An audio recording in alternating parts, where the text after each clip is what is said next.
अस्सलाम वालेकुम ख्वातीन हज़रात, खुशामदीद। जॉइफ जस्टिस का फ़ोरम और हमारी मुलाकात आपसे रहती है। आज जिस मौजू पे हम बात करने वाले हैं वो मैं आपसे थोड़ी देर में रूशनास कराऊंगा। और शुरका जो आज हमारे पास मौजूद हैं पैनल में, उनसे आपकी पहले मुलाकात कराता हूँ। मेरे दाएं हाथ पे तशरीफ़ रखते हैं ज़बीउल्लाह नागरा साहब, एडवोकेट हैं आप। आपकी आमद का बहुत शुक्रिया। और हालिया जो पंजाब बार काउंसिल के इलेक्शंस थे उनमें जो आपने कामयाबी हासिल की उस पर आपको दोबारा बहुत बहुत थैंक यू एंड अल्हम्दुलिल्लाह। हमारे साथ बैरिस्टर मोहम्मद अहमद कयूम साहब तशरीफ़ रखते हैं और पंजाब बार काउंसिल के मेंबर बने हैं। आपको भी बहुत मुबारक हो और आपकी आमद का बहुत शुक्रिया। और मेरे साथ मोअज़्ज़ज़ मेहमान जो तशरीफ़ रखते हैं जॉइफ जस्टिस के फ़ोरम से, राना बलीगुर रहमान साहब, आपकी आमद का शुक्रिया। मिस निदा असलम हमारे साथ हैं, साद सलमान परवेज़ हैं और बारान ख़ान शेरवानी हैं और सुल्तान साकिब बलोच साहब, आप सब की आमद का बहुत शुक्रिया। आज इस मौजू पे हम बात करना चाह रहे हैं वो अमूमी तौर पे हमारा जो निज़ाम तालीम है उसके ऊपर हमेशा काफ़ी लोगों की को ऐसा रहता है कि जैसे उसमें कमी है, उसमें बेहतरी आनी चाहिए। मगर क्योंकि हम इस वक्त ख़ुसूसन बात करें कानून के हवाले से, तो जो निज़ाम तालीम कानून का है, कानून को पढ़ना और जो हमारे कॉलेजेस हैं जहाँ पे स्टूडेंट्स पढ़ के कानूनदान बन रहे हैं, क्या सबसे पहले मैं आपसे आगाज़ करूँगा अहमद साहब कि आपको लगता है कि उसमें कोई कमी है और कोई पंजाब बार काउंसिल के मेंबर होने के नाते आप उसमें बेहतरी ला सकते हैं? जी सर, कमी नहीं, बेशुमार कमी है इसके अंदर। System is not functioning properly eight all. जो स्टूडेंट्स LLB की डिग्री लेकर आते हैं मुकम्मल तौर पे एकेडमिक तरीके के ऊपर, वो भी बहुत अच्छे लेवल के ऊपर उनको नहीं पढ़ाया गया होता। अब प्रैक्टिकल स्किल्स, ये जो वकालत का प्रोफेशन है एक प्रैक्टिकल प्रोफेशन है, उसकी तो मुकम्मल तौर पे तैयारी होती ही नहीं है, ना तैयारी करवाई जाती है, ना पढ़ाया। कानूनी किताबें किस तरह पढ़ते हैं, ड्राफ्टिंग किस तरीके से करते हैं, जज को किस तरीके से कन्विंस करते हैं, ज़ुबान की जो गिरा है वो तक नहीं खोली होती कि आके कोई आपकी प्रिपरेशन वगैरह नहीं होती है इस प्रोफेशन के लिए। तो सिस्टम उस लेवल के ऊपर तो बेशुमार लीगल एजुकेशन का जो है बेशुमार लेवल के ऊपर फेल कर रहा है तमाम स्टूडेंट्स को, कि प्रोफेशन के लिए तैयार करता ही नहीं। अगर काबिल स्टूडेंट है वो मैनेज कर जाता है, मगर जो बाकी दोस्त वगैरह हैं उनको थोड़ा सा, काफ़ी ज़्यादा, बल्कि थोड़ा सा नहीं, बहुत ज़्यादा प्रोफेशन के अंदर मसला पड़ता है।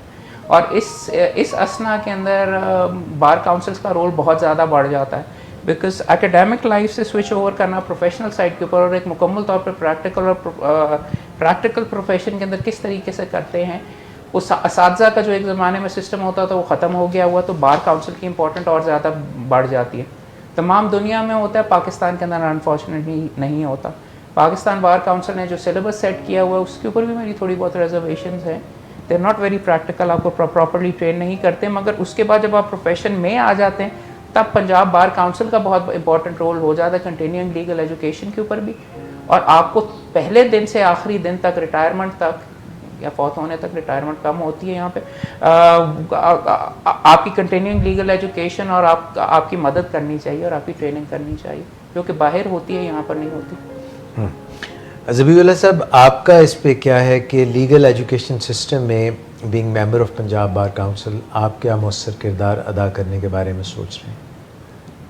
पहली मेरी गुजारिश तो ये होगी कि अगरचे हम इसी निज़ाम तालीम से गुज़र के आते हैं, लेकिन मैं समझता हूँ कि अगर रेटिंग की जाए मार्क्स वाइज, तो मैं बड़ी भी दिल खोल के बात करूं 10 नंबर भी नहीं दूंगा। कितने में से नंबर दे रहे हैं? 100 में से 10 नंबर भी नहीं दूंगा। मैं बिल्कुल अपने सिस्टम जो लीगल एजुकेशन का है, चलें दूसरा तो अभी बात ही नहीं हो रही, 10% भी मैं मुतमईन नहीं। हमारी ज़िम्मेदारी, ओनरशिप इस काम की ना अदारे ले रहे हैं जो एजुकेशन हमें दे रहे हैं, ना हमारे पेरेंट्स ले रहे हैं, ना हम खुद स्टूडेंट ले रहे हैं।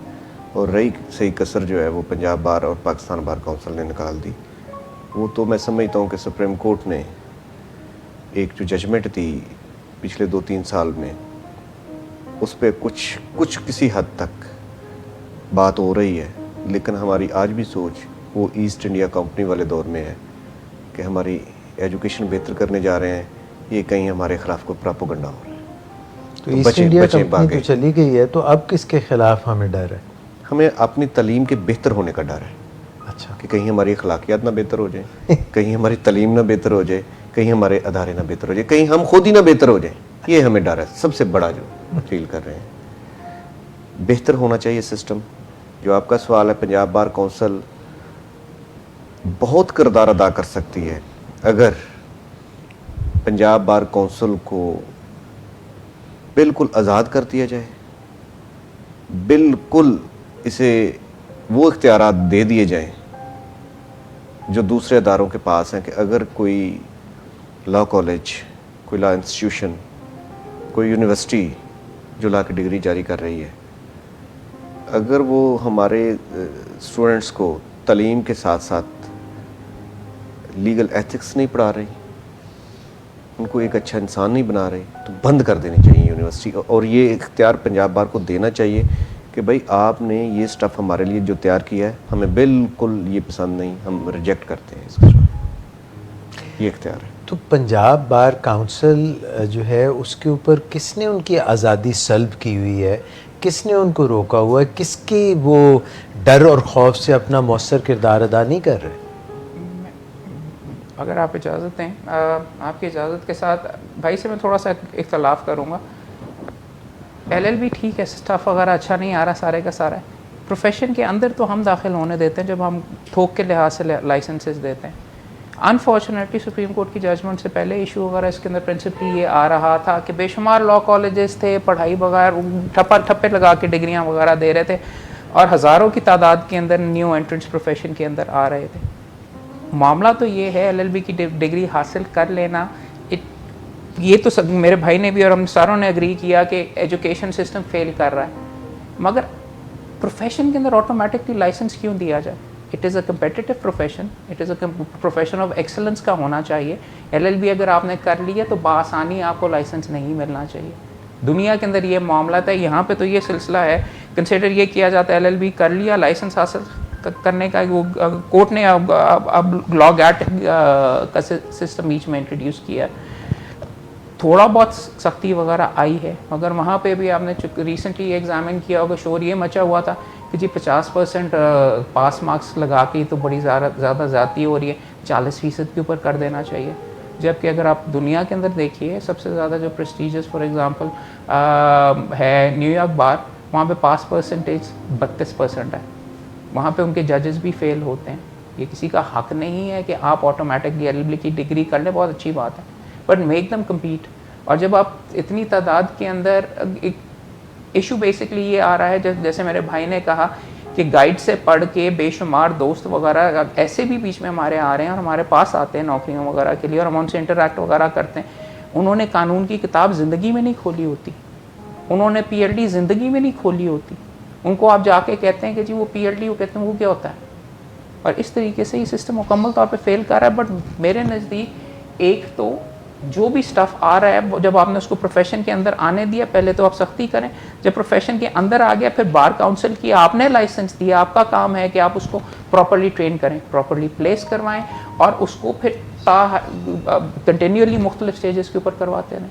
That is what needs to be done. अच्छा, मुझे ये बताइए कि FSC लोग करते थे, तो उसके बाद वो मेडिकल कॉलेज की मैं बात कर रहा हूँ, उधर चले जाते थे, जो भी मेरिट बनता था, फिर उनको ये शक हुआ कि शायद लोग नंबर लगवा लेते हैं, बढ़वा लेते हैं, बोर्ड ऑफिस में कोई चक्कर चला लेते हैं, तो उन्होंने कहा कि एक मेडिकल कॉलेज एंट्री टेस्ट रखा जाए। फिर उसके ऊपर भी एतराज़ात आने लगे। तो अभी अगर LLB जो तालिब इल्म करके आते हैं और अगर जो वहाँ जो कॉलेजेस हैं उनका निज़ाम तालीम ठीक नहीं है, हालांकि जो उसको चला रहे होंगे और वहाँ पे जो दर्स व तदरीस के साथ मुंसलिक होंगे वो साथी भी तो लॉयर्स ही होंगे, और फिर वहाँ पे अगर आप एक टेस्ट रख लेते हैं, कोई बॉडी रख लेते हैं जो एक दोबारा टेस्ट लेगी और फिर उनको लाइसेंस जारी किए जाएंगे, तो असल में फ़ॉल्ट करेक्ट कहाँ होनी चाहिए? दोनों जगह के ऊपर ऑलरेडी टेस्ट मौजूद हैं। अब तो सुप्रीम कोर्ट की जभी भी कंफर्म करेंगे कि सुप्रीम कोर्ट की जजमेंट के अंदर लॉ स्कूल के अंदर एडमिशन का भी टेस्ट है और उसके बाद जब आपको लाइसेंस मिलना होगा उस स्टेज के ऊपर भी आपका टेस्ट है। दोनों जगह के ऊपर टेस्ट वगैरह हो रहे हैं। Once again quality of education, practical training, क्या करना चाहिए, वकालत करते कैसे हैं, वो मुकम्मल तौर पर नहीं सिखाया जाता।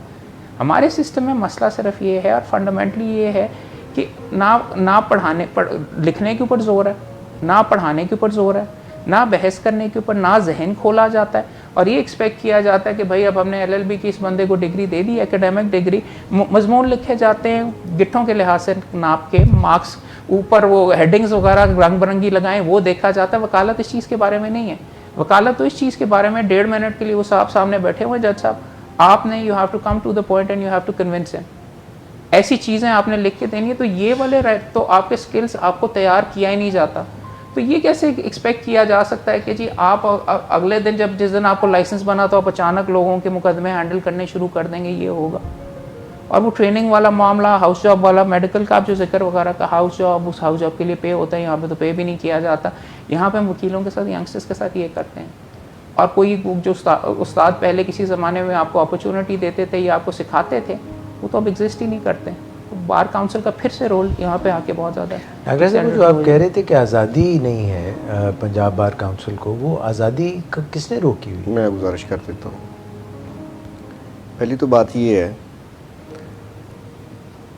कि पंजाब बार काउंसिल का अदारा की कॉन्स्टिट्यूशन बनती है, पूरे पंजाब से मेंबर्स इकट्ठे होते हैं। उसके बाद जो मिलजुल के जो बात बनती है, वो दो हमारे बड़े ओहदे जो एक 1 ईयर टर्म्स के लिए इलेक्ट हम कर देते हैं इन हाउस इलेक्शन में, वो chairman, vice chairman and chairman executive committee है। हम दोनों भाई नए गए हैं, हमें अभी तक, मैं तो अपने एंड तक ये जो रंग भी हो सकती है मेरी असेसमेंट, ये असेस कर पाया हूँ कि एक तो हमें इंडिपेंडेंट हैसियत में जो हम करना चाह रहे हैं, और हम जो करना चाह रहे हैं ये आज की गुफ्तगू ही उसको हम देख लें कि हम ये नहीं चाहते कि जो प्रोफेशन को जानते नहीं वो प्रोफेशन की एजुकेशन दें। हम ये नहीं जानते, हम ये नहीं चाहते कि वो बंदा जो कानून की इम्प्लीमेंटेशन के मसले मसाइल नहीं जान रहा, वो हमें डिग्री के लिए हमें हेल्प आउट कर रहा है और हमें कह रहा है कि मैं आपका उस्ताद हूँ, हमें यहाँ तक मतलब डिग्री स्टैम्प करके भेज रहा है प्रोफेशन में, और प्रोफेशन के मामलात को नहीं जानता। पंजाब बार में इसलिए हम इंडिपेंडेंट अभी हैसियत में काम नहीं कर सकते या नहीं है कि एक तो ये जो ओहदे दो हम में से इन हाउस इलेक्शन में आ जाते हैं, वो हमें ज़ाती हैसियत में या टीम वर्क के तौर पर अगर वो हमारे इन माइंड नहीं है, माइंड सेट के नहीं लोग, तो प्रॉब्लम आ जाएगा। दूसरे नंबर पे why do they get elected? सुन लें, गुजारिश सुन लें। दूसरे नंबर पे इलेक्टेड, फिर वो जमहूरियत आ जाती है कि गिने जाएंगे तोले नहीं जाएंगे, नंबर गेम होती है, गिने जाएंगे, काउंट होंगे, जहाँ पे मेजॉरिटी हो गई वो आगे चला गया। आपका हम ज़हन होना, माइंड का, आपकी जो आपने इलेक्ट किए 1 ईयर के लोग, उनका आपके साथ होना ज़रूरी है। दूसरी बात, अब भी हम जो आज़ादी वाली बात है घुमा फिरा के जो करनी है वो हम वैसे ही कर देते हैं कि अब आज भी हम पॉलिसी और ग्रुप एजेंडा पे हम तो इस हद तक दोनों बात गुफ्तगू करते हैं कि यार ये ग्रुप दड़े पॉलिसियाँ अपनी जगह ठीक है, लेकिन जो गुफ्तगू होनी चाहिए, जो काम करने वाले हैं, वो एजुकेशन की, लीगल एजुकेशन की बेहतरी, और सबसे बढ़कर आपको बिहेव करना, एथिक्स का पता होना कि आपके लीगल एथिक्स क्या हैं, आपको किस तरह बिहेव करना है। जैसे मेरे भाई ने कहा कि ज़बान की गिरा तक नहीं खोली होती, किताब को खोल के जज के सामने या अपने एसोसिएट्स के सामने या कोई रेफरेंस देने का मतलब यहाँ तक लोगों को नहीं आता, और कितनी कितनी प्रैक्टिस हो चुकी हुई है, लाइसेंस लिया, जेब में डाला। हाँ, अहमद क़यूम साहब की ये बात ठीक है कि मेरा तालीम लेने का हक तो फंडामेंटल हो सकता है, लेकिन अगर मैंने किसी प्रोफेशन की प्रैक्टिस करनी है तो वो there must be some condition, subject to condition, कदगन होने चाहिए उनको। मतलब ये नहीं कि licence force and commanded by the degree. अब डिग्री हो सकती है, ठीक है, डिग्री आपकी आ गई, आपने ले ली डिग्री, लेकिन आप ये नहीं कह सकते कि जनाब अब मैंने डिग्री ले ली, अब मुझे इजाज़त भी दे कि मैं सर्जरी भी करूं, इजाज़त भी दे मैं वकालत भी करूं, इजाज़त भी दे मैं जो भी, मतलब वो कदगन होने चाहिए उसको। तो कहना मैं ये चाह रहा हूं कि अगर एक जहन हो पंजाब बार में ऊपर से लेकर नीचे तक, ये प्रॉब्लम्स 1, 2, 3 साल में इंशाअल्लाह अगर काम करने वाले लोग हों तो ये कोई बड़ी प्रॉब्लम नहीं। नतारा हो रहा है, होगा। ठीक। ख्वातीन हज़रात, एक छोटी सी ब्रेक ले लेते हैं यहाँ पे, और ब्रेक के बाद पलट के आएंगे तो हमारे बाकी शुरका भी डिस्कशन का हिस्सा बनेंगे। हमारे साथ रहिए। कोई इलाज का तमाम किस्म के नशे के मरीज़ों की इलाज की ज़रूरियात को पूरा नहीं कर सकता, इसी तरह कोई इलाज का तमाम तबकात की ज़रूरियात को भी पूरा नहीं कर सकता। विलिंग वेज में एडमिशन के लिए भी सबसे पहले मेरिट को देखा जाता है, और अगर मेरिट पे कोई पूरा उतरता हो तो फिर हम बताते हैं कि जो प्री एडमिशन काउंसलिंग है फैमिली की, वो कितनी देर होगी। नशे के मरीज़ों में एक चंक है जिसके लिए विलिंग वेज कारआमद हो सकता है, और वो चंक है ऐसे मरीज़ों का जो कि प्रिस्क्रिप्शन ड्रग से यानी मुआलजीन के हाथों नशे की बीमारी में मुब्तला हुए हैं, या जो मरीज़ अभी यूनिवर्सिटी में पढ़ रहे हैं या किसी जॉब पे हैं या बिज़नेस की सरबराही कर रहे हैं, पढ़े लिखे लोग हैं और उनमें कोई और इखलाकी बुराई नहीं है और कोई उनके अंदर क्राइम का पहलू नहीं है, उन्होंने कभी कोई जुर्म नहीं किया, कोई नशा नहीं बेचा या कोई ऐसा काम नहीं किया जिसे हम जुर्म की दुनिया का काम समझते हैं। तो ये सब चीज़ें देखते देखते फिर हम ये भी देखते हैं कि क्या ये इलाज जो कोई शुरू करना चाहता है तो क्या इस इलाज को वो तकमील तक भी पहुंचा सकता है कि नहीं। जो लोग माली मुश्किलात का शिकार होते हैं उनके लिए विलिंग वेज कोई बहुत ज़्यादा सूटेबल इलाजगाह नहीं है। विलिंग वेज में सिर्फ वो लोग जो है बहुत बेहतरीन फ़ायदा उठा सकते हैं और अपने प्यारों की ज़िंदगी में इनकलाब ला सकते हैं, जो कि मुसलसल पुरजोश होकर काम कर सकते हों, जो मेहनत से काम कर सकते हों, जो लिखने पढ़ने से घबराते ना हों और जो मुसलसल वक्त की और रुपए की इन्वेस्टमेंट कर सकते हों। विलिंग वेज की जो पॉलिसी है वो दो लफ्ज़ों के इर्द गिर्द घूमती है, एक है ऑनेस्टी और दूसरी है ट्रांसपेरेंसी। कोई इलाजगाह तमाम किस्म के नशे के मरीज़ों की इलाज की ज़रूरियात को पूरा नहीं कर सकता, इसी तरह कोई इलाजगाह तमाम तबकात की ज़रूरियात को भी पूरा नहीं कर सकता। विलिंग वेज में एडमिशन के लिए भी सबसे पहले मेरिट को देखा जाता है, और अगर मेरिट पे कोई पूरा उतरता हो तो फिर हम बताते हैं कि जो प्री एडमिशन काउंसलिंग है फैमिली की, वो कितनी देर होगी। नशे के मरीज़ों में एक चंक है जिसके लिए विलिंग वेज कारआमद हो सकता है, और वो चंक है ऐसे मरीज़ों का जो कि प्रिस्क्रिप्शन ड्रग से यानी मुआलजीन के हाथों नशे की बीमारी में मुब्तला हुए हैं, या जो मरीज़ अभी यूनिवर्सिटी में पढ़ रहे हैं या किसी जॉब पे हैं या बिज़नेस की सरबराही कर रहे हैं, पढ़े लिखे लोग हैं और उनमें कोई और इखलाकी बुराई नहीं है और कोई उनके अंदर क्राइम का पहलू नहीं है, उन्होंने कभी कोई जुर्म नहीं किया, कोई नशा नहीं बेचा या कोई ऐसा काम नहीं किया जिसे हम जुर्म की दुनिया का काम समझते हैं। तो ये सब चीज़ें देखते देखते फिर हम ये भी देखते हैं कि क्या ये इलाज जो कोई शुरू करना चाहता है तो क्या इस इलाज को वो तकमील तक भी पहुंचा सकता है कि नहीं।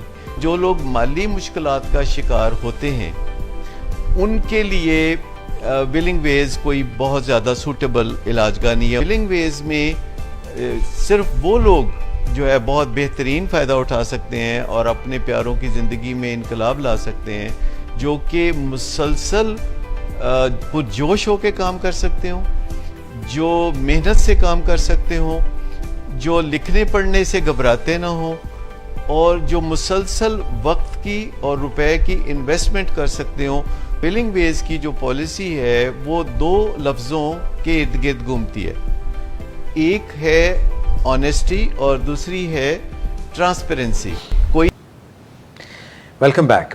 हम बात कर रहे थे लीगल एजुकेशन सिस्टम के बारे में, आप लोगों की जो भी जहन में बात हो, प्लीज़ आवर ऑनरेबल गेस्ट है।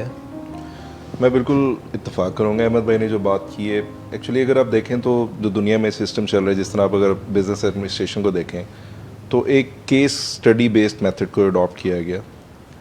बहुत हद तक हमारी भी जो सिमिलैरिटी है प्रोफेशन की यही है कि अगर आपने कानून पढ़ा हुआ है, आपके सामने एक्चुअल प्रोपोजिशन आती है और आप उसको ट्रांसफॉर्म नहीं कर सकते हैं, उस तक नहीं पहुंचा सकते हैं कि आपने इसका सोल्यूशन क्या देना है, अगर ये स्किल आप नहीं सीख के आए हैं तो आप परफॉर्म नहीं कर सकते हैं। अब प्रॉब्लम क्या होती है कि आप डिग्री लेके आ गए, एक स्टीरियोटाइप जो है वो आपको सिलेबस मिला हुआ है जिसके अंदर वही बात जिस तरह अहमद भाई ने कहा आपने लिख के करना है। आपसे कुछ अर्सा पहले तो उर्दू की बुक्स थी, हम लोग जब थे लॉ कॉलेजेस में, उर्दू पढ़ना बिल्कुल ज़रूरी है, लेकिन उनको बिल्कुल ही उसका जो मेयार है तय कर दिया गया कि आपने तवालत के ऊपर जो है उसके नंबर मिलेंगे जितना आपने लिख दिया। तो उसके नतीजे में हुआ क्या कि जब आप पास आउट होके आते हैं तो आप बहुत अर्सा तक ये समझने से कासिर होते हैं कि अगर आपके पास कोई अपनी मुश्किल लेके आया तो आपने इसको उसका हल क्या बताना है।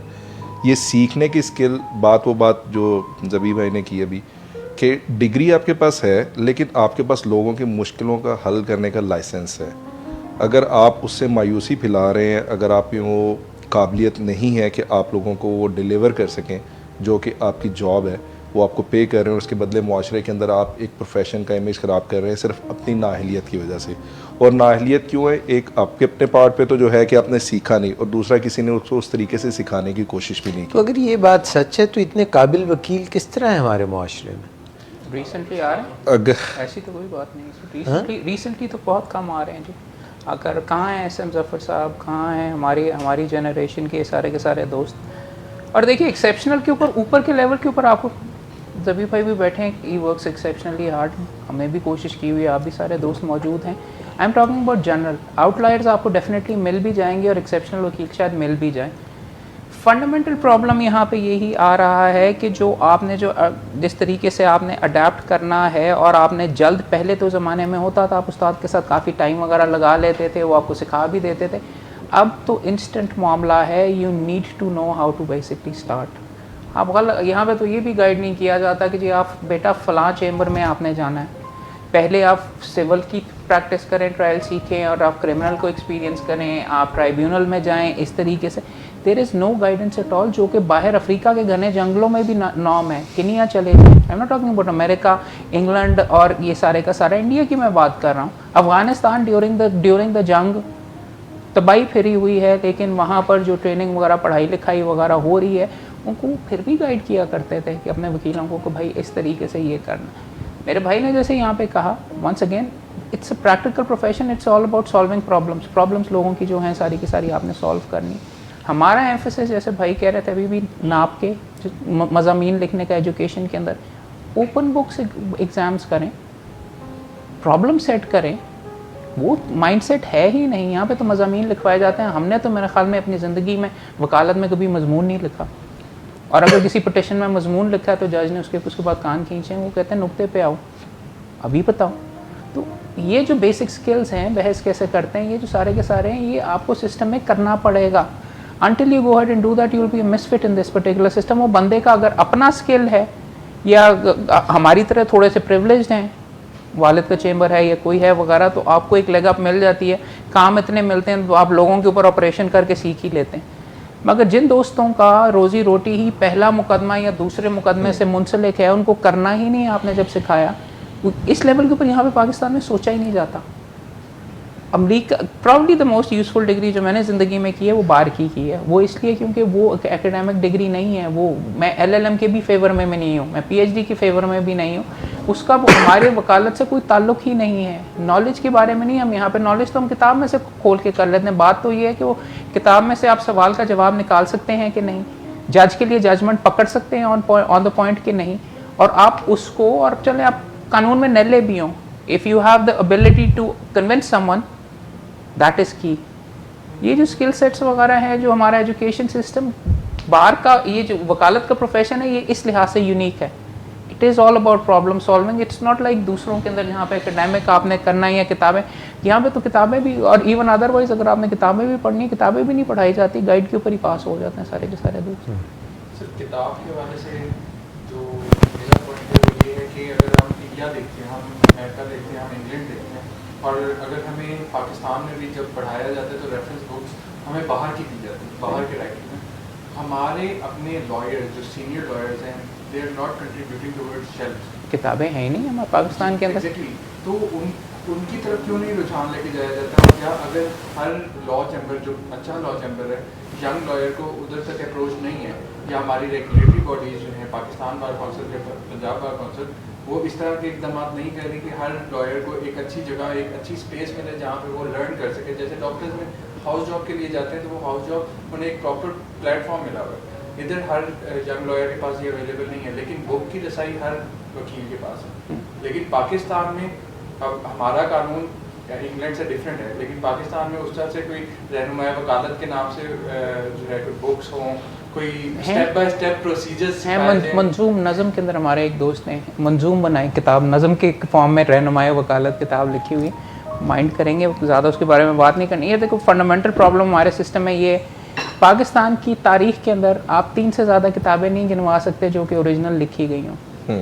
इंडिया में हफ्ते में दर्जनों किताबें छपती हैं इस लेवल की ओरिजिनल वर्क के, जो कि are outstanding. More than 3 works आप कह ही नहीं। मुनीर की आप पकड़ लें, फजल करीम साहब की कॉन्स्टिट्यूशन पकड़ लें, और कोई किताब लिखी ही नहीं गई। Now the problem is you have to come up with a solution इसके लिए। समथिंग आई वर्कड ऑन पिछले 6 साल से। मैं बैठ के आपके लिए किताबें तो नहीं लिखने लगा, लेकिन what we can do is इस तरीके से करके best people in the profession, एक टॉपिक पे, सर्विस पे, उसको बुलवाएं, लोगों के सामने रखें, वीडियो कैमरा ऑन करें, वीडियो बनाएं, सर्विस लॉ कैसे करते हैं, लेबर लॉ कैसे करते हैं, रिकॉर्ड करें, अपलोड कर दें, ताकि आपको कम से कम ये तो पता चले कि शुरू कहाँ से करना है। यहाँ पे तो आपको किताबें हेड नोट्स वगैरह की मिल जाती हैं। किताबों की तो ये सोल्यूशन है। अभी बैठ के आपके लिए कोई किताबें नहीं लिखने लगा, इसीलिए मैं आपको ये कह रहा हूँ, there has to be a guide called welcome to वकालत। पहले आपने 5 साल किस तरीके से आपने बतौर वकील सेटअप अपने आप को करना है। अच्छे चेंबर्स वगैरह, आप जो अच्छे चेंबर्स का बीच में कह रहे हो, अच्छे चेंबर्स ही कई वकीलों के लिए मुसीबत का या नॉन ट्रेनिंग का बायस बनते हैं कि बड़े बर्गर चेंबरों में जाके आप वकालत नहीं सीखते, फट्टे से आप नीचे जाएंगे। हमारा माइंडसेट थोड़ा सा यहाँ पे ख़राब हो गया हुआ है। मेरे चेंबर में आप आ गए, या मेरे वालिद साहब के साथ आप मलिक कयूम साहब के साथ सुप्रीम कोर्ट के अंदर आपने जाके सुप्रीम कोर्ट के वकील बन गए, तो आपने क्या गेन किया? सारी आपको सुप्रीम कोर्ट को रूल्स वगैरह सारे अगर आ भी गए, आपको तो इब्तिदा में सिखाना है वो काम जो कि आप अपने पहले 5 साल में आपकी वकालत में आपको आ सकता है। Succession certificates, suit for specific performance, bail कैसे करवाते हैं वगैरह, इस तरीके की चीज़ें। सो वंस अगेन मैं कह रहा हूँ, आप सारे के सारे जो खास तौर पे बेशुमार जो दोस्त यंगस्टर्स आ रहे हैं वो मिसगाइडेड और उनकी एक्सपेक्टेशंस भी फ़र्क हैं।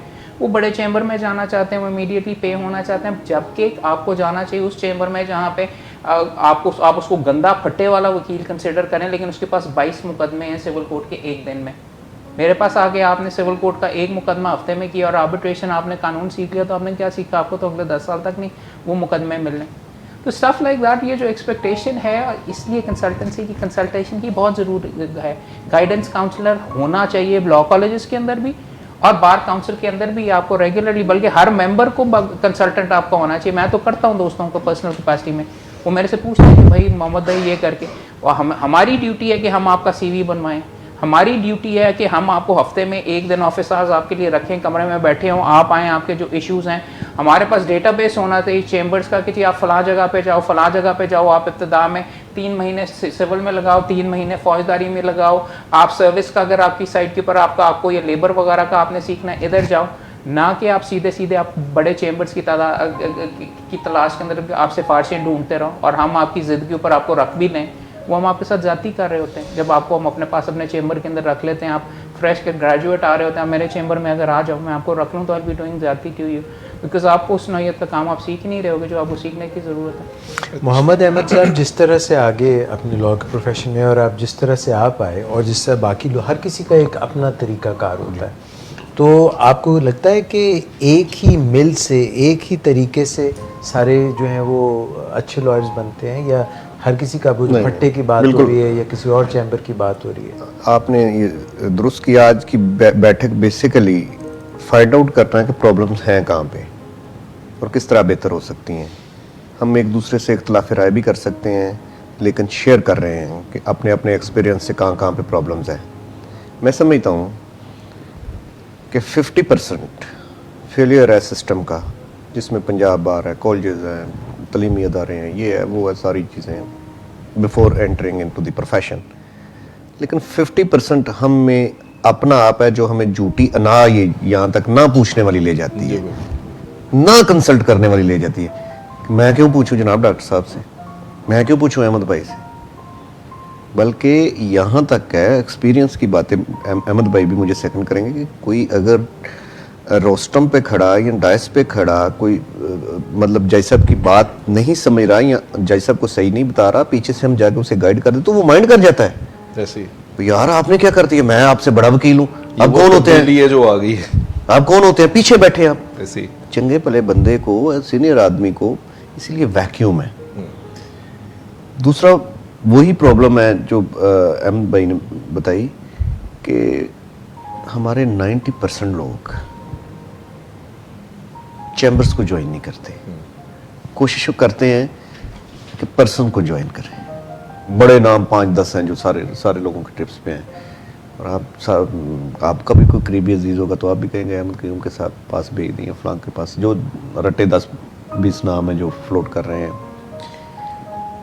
जब हम चैम्बर्स ज्वाइन कराएंगे कि भले ये अहमद भाई का चैम्बर है, ये राना साहब का चैम्बर है, किसी का भी चैम्बर है, भाई जाएं ग्रास रूट लेवल पे जाके सीखने की बात करें, पूछे, ज़बान की गिरा तोड़े।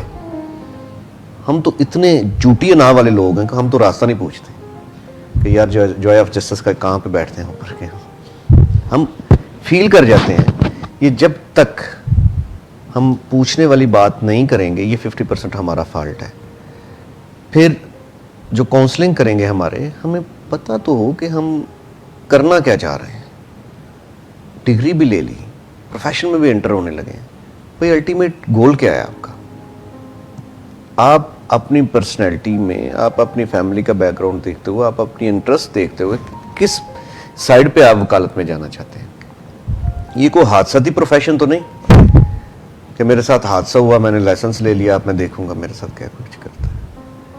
ये डिलीवर करने का प्रोफेशन है। उस्तादों की बात हो रही थी कि उस्ताद बहुत कम ऐसे हैं जो सिखाते हैं, और सीखने वाले भी, मैं तो ये कहूँगी कि सीखने वाले भी शायद बहुत कम हो गए हैं।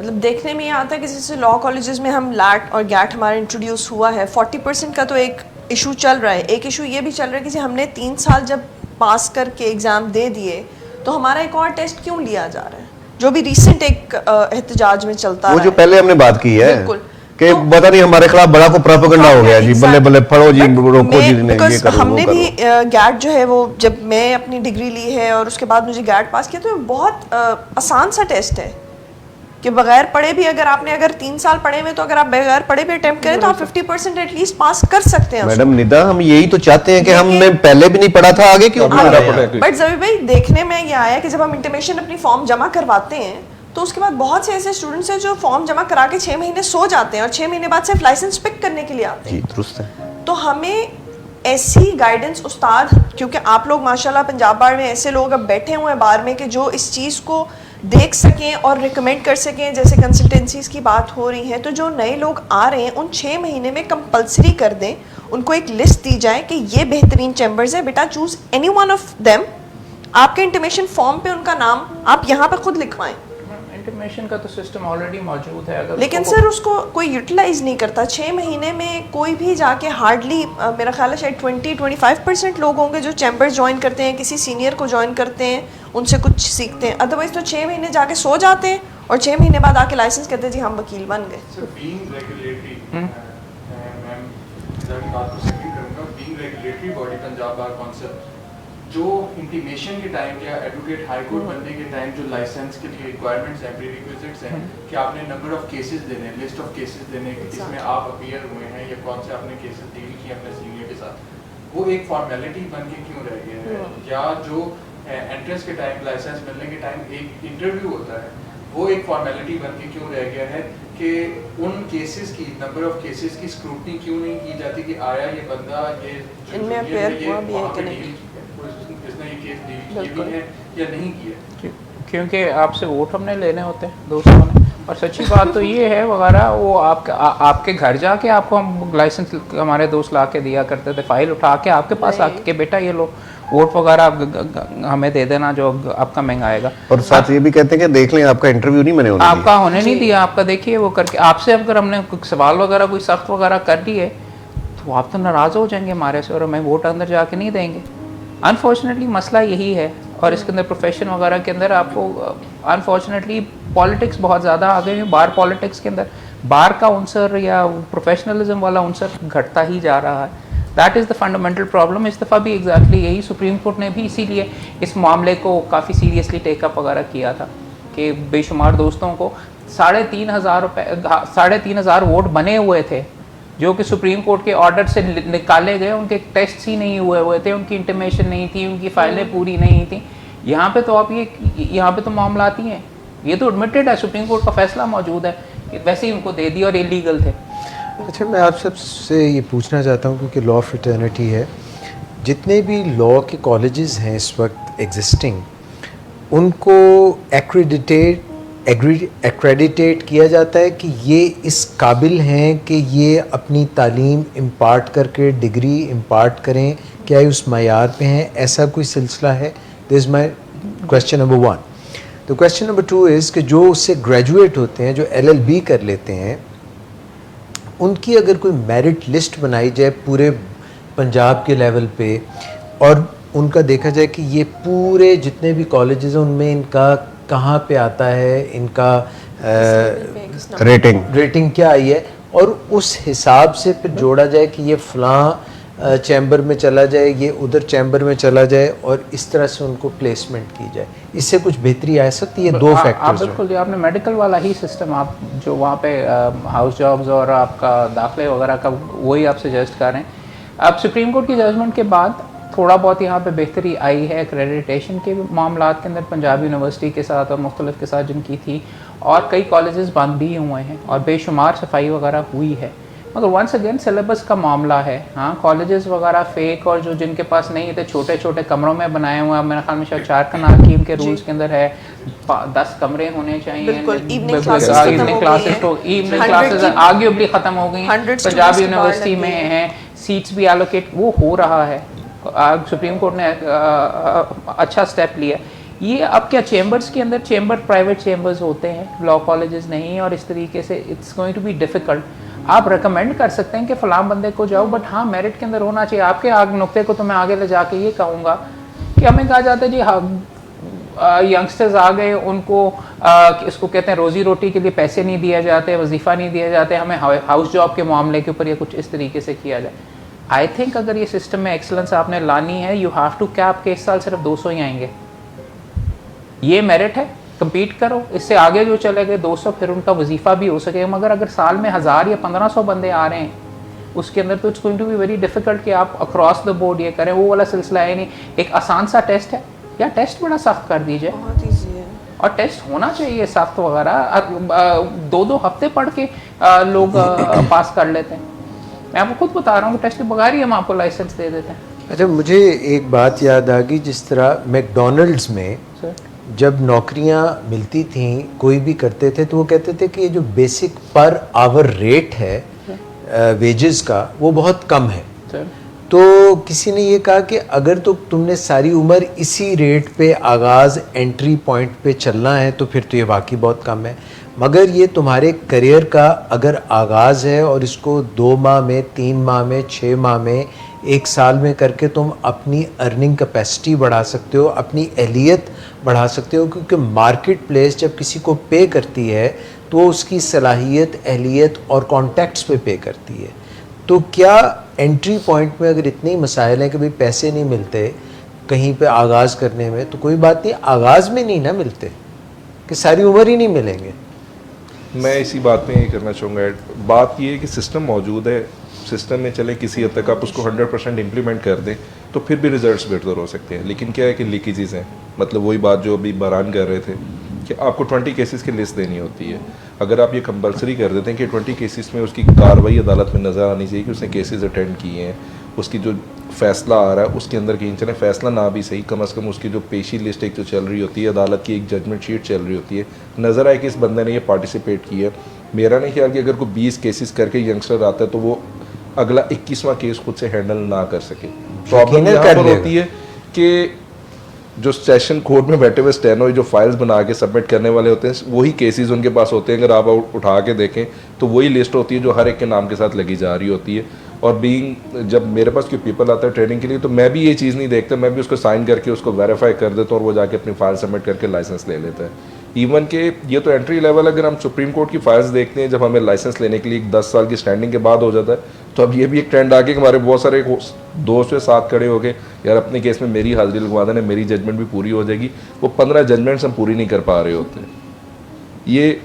ये लीकेजेस हमें हर बंदे को अपनी जगह पे ये एहसास करना होगा कि अगर प्रोफेशन को आगे बढ़ाना है, इसमें से ये चीज़ें गलत रोकनी है, तो ये चीज़ें सही ट्रू सेंस में इसको अडॉप्ट करना पड़ेगा। प्रॉब्लम क्या होती है, कानून मौजूद है, उसको तोड़ने का रास्ता भी हम खुद निकालते हैं। सर आई बिलीव कि सीनियर्स की तो बाद में बात आती है। अगर हम वो 6 महीने इंटीमेशन के पंजाब बार काउंसिल खुद इस चीज़ की जिम्मेदारी ले ले कि ट्रेनिंग्स, ड्राफ्टिंग, इन चीज़ों पे अगर थोड़ा सा काम करें, लेक्चर्स अरेंज करें, उनके टेस्ट अरेंज करें, तो शायद बहुत सी चीज़ें बेहतर हो जाएंगी। मैडम निदा, मैं गुजारिश At least करता हूँ, कुछ तो सीखने को मिलेगा। मुझे 1 मिनट दीजिएगा।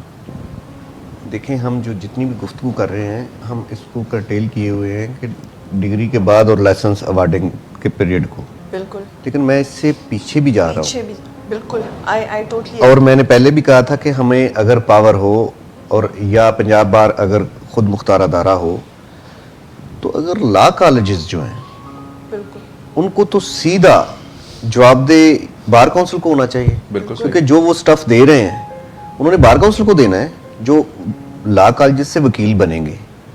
वकीलों ने ही आगे जज बनना है या किसी और बिल्कुल ऐसे इस पर, तो हम उनको तो पूछ नहीं रहे। Totally agree. तो अब जो उन्होंने तैयार कर दिया, अब वो हम 6 महीने में किस तरह उसको दुरुस्त कर लेंगे? ऐसे ही टोटली एग्री। जो नस्लों से बिगड़ा हुआ है या जिसने अपना तलीम ऊपर लेकर अपना कुछ बिगाड़ा ही नहीं, वो समझने को तैयार ही नहीं है। वो समझ रहा है कि बार काउंसिल या 6 महीने का पीरियड भी इसी तरह, जैसे मैं कितने इजी तरीके से कॉलेज को भी थ्रू करके आ गया हूँ। जी प्रॉब्लम यहाँ पे है, मुख्तलिफ प्रॉब्लम्स तो हैं ही हैं, लेकिन मेजर प्रॉब्लम ये भी है कि जो कॉलेजेस हैं या यूनिवर्सिटीज़ हैं, उनमें पंजाब बार काउंसिल का या पाकिस्तान बार काउंसिल का उस तरह अमल दखल नहीं है जिस तरह के आज हम डिस्कस कर रहे हैं या होना चाहिए अमली तौर पे। अगर पंजाब बार समझ रही है कि ये 5-6 लाइसेंस अप्लाई हुए हैं और ये फलां ए कॉलेज के हैं, तो इन ए कॉलेज वालों का ये जो हम समझ रहे हैं कि क्राइटेरिया पूरा नहीं, तो उनसे जाके पूछेंगे भाई क्या कहाँ पे आपका स्टाफ है? क्या आपका स्टाफ वो है जो रोज़ अदालतों में काम करता है, या बस वो सोए होते हैं, या आपने भी सोए डिग्री दे दी, या आपने भी वो दूसरी यूनिवर्सिटीज़ की तरह 100 सीटें पूरी की, ठप्पा लगाया और भेज दिया? इस किस्म का इख्तियार होना चाहिए बार काउंसिल के पास। अगर कॉलेज ने अपनी ड्यूटी सही परफॉर्म नहीं की तो उसको बंद होना चाहिए। उसको इस तरह डिग्री बांटने का कोई इख्तियार नहीं। पहले बहुत कुछ हो चुका, वो चले सुप्रीम कोर्ट की जजमेंट के रूप से, अब वक्त है कि हम करें।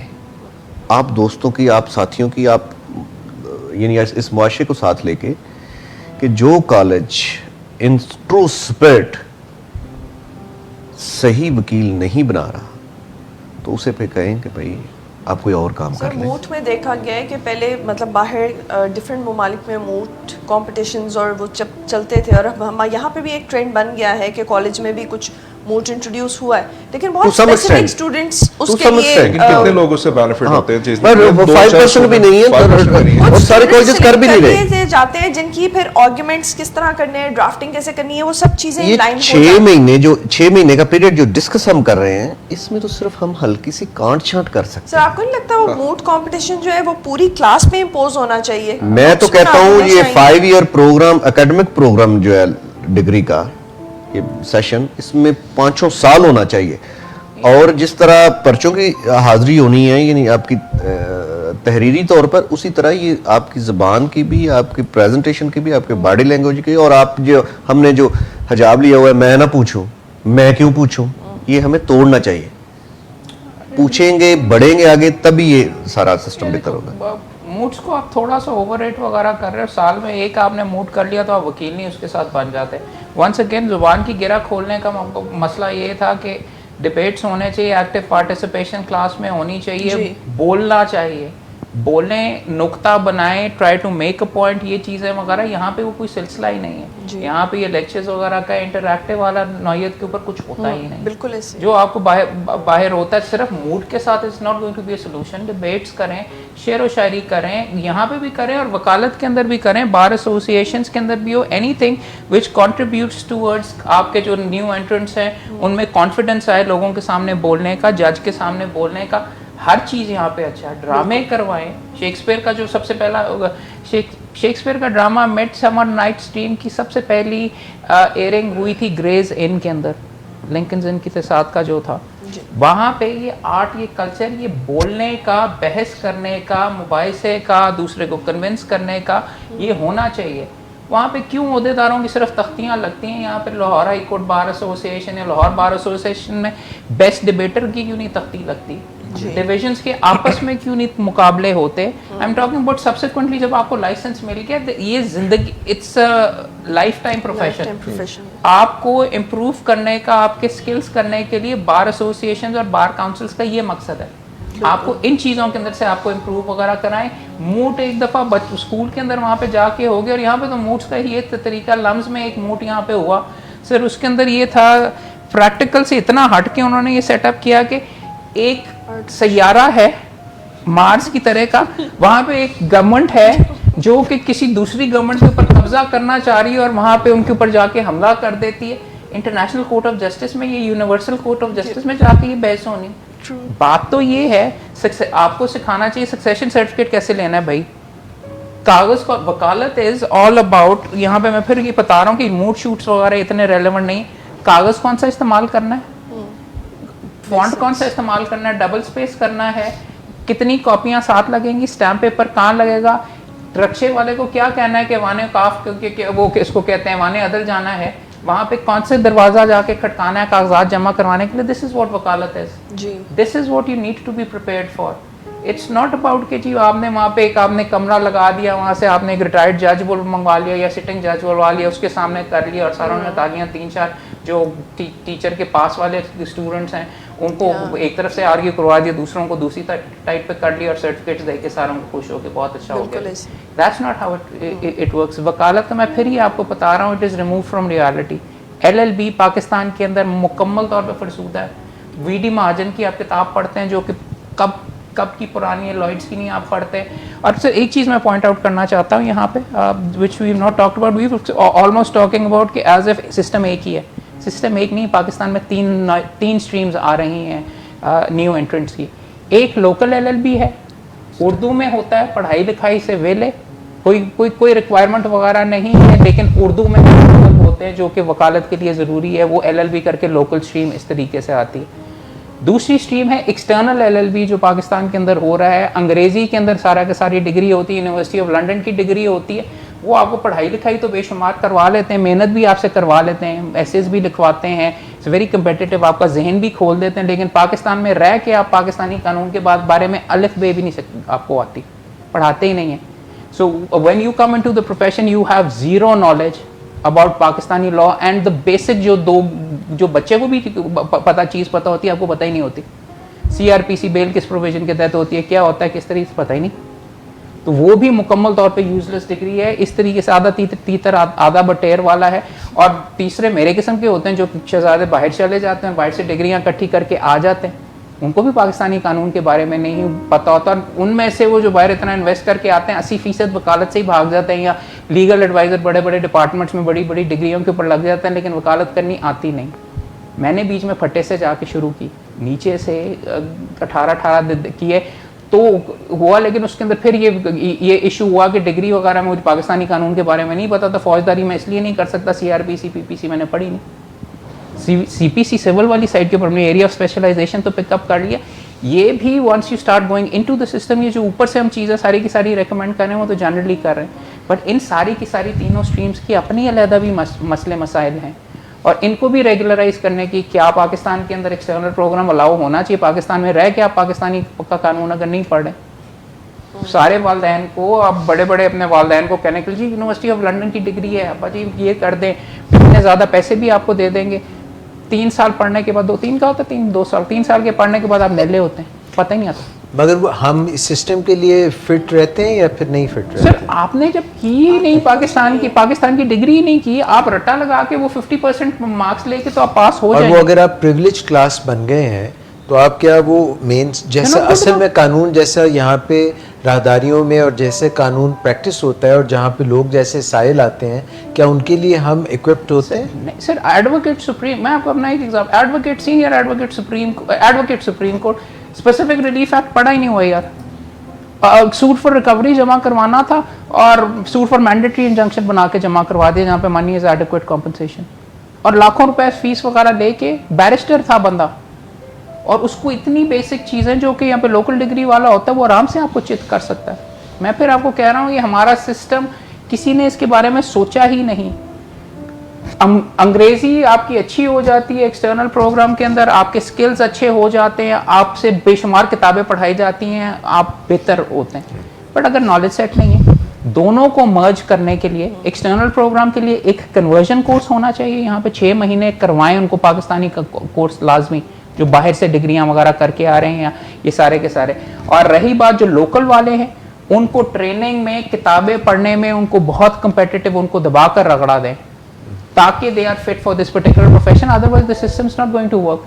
अच्छा, ये जो आपने जो सारी बातें की हैं और नागर साहब ने की हैं, तो पंजाब बार काउंसिल का अगर कोई झैली इदारा या कोई जो उसके अफराद हैं जो उनके चेयरमैन या वाइस चेयरमैन जो बनते हैं, उनके साथ उनकी जहनी हम आहंगी भी हो, सब जो बैठे हुए हैं सबका एक ही तरफ जहन भी चलता हो, और जो इस तरह की बात कि भाई सब एक ही जो है वज़ा कर दिया जाए कानून और उसमें से सब सही पढ़ के निकलें, और वोट मांगने का डर खौफ भी ना हो कि अगर आज हमने इनके ऊपर कोई चीज़ पहरे बिठाए या कोई इनको सही करने के लिए किया तो हमें कल को वोट नहीं मिलेंगे।